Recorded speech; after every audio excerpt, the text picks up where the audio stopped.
Rachel, Yes. maybe have you ever dated? Yes. Tell us, how was it? Okay. Nilikuwa na date Mhm. na pia alikuwa na date. Mhm. So ikafika point tukaacha kudate cause wenye tuna date hawawezi kutu differentiate. Like tuseme Okay, kabla hujafika hapo, ningependa kujua experience yako wakati ulikuwa una date. Wewe una date mtu wako tofauti na yeye ana date mtu wake tofauti. Na nyinyi wote mnafanana. Tuambie ilikuwa aje?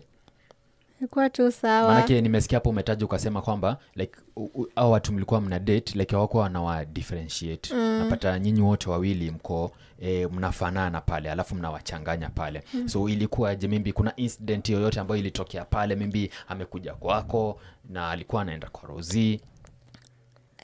Sometimes ilikuwa tu sawa cause kasi feel kumeet.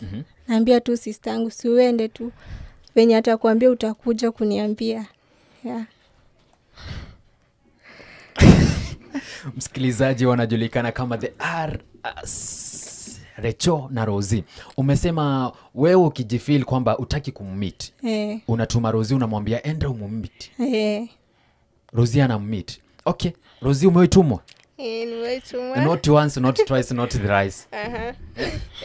So wakati ulikuwa unatuma, hebu tuambie. Sasa mimi naenda na take part yake. But kuna some point ilifika. Nikaanza kufruit. Juu sijui venye ananiambia. Nikaona tu nijiseme.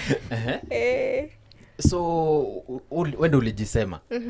Kwa hiyo point ya kwenda sasa, ulikuwa unaenda unajiintroduce vipi? Ama ulikuwa una react kama Rachel? Unajua kila mtu pale kwa mapenzi, unajua kila mtu, maybe Rosie anaambiwa, ukiambiwa kitu pale unasema alafu mwingine asijui. So do you know how she react? Najua. Ana react aje? Shy.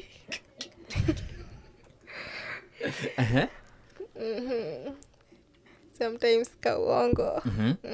Na hapo unajitwist kwa viatu zake. Hebu tukianza tusonge kwako. Hebu nawe tuelezee maybe how was your experience when you were dating? Ilikuwa tu poa but sometimes nilikuwa inaboju. Huko unapata kuna vitu huyu amejua zenye utaki ajue. Vitu kama gani hizo? Sasa huyu kijana sasa tuseme utaki huyu ajue mko na huyo kijana anamkujia anamwambia kila kitu. Yeah. So kutoka hapo mkaacha kudate. Rachel amesema mkaacha kudate. What made you mwacha kudate? Tuna confuse tu watu. Tuna waste time.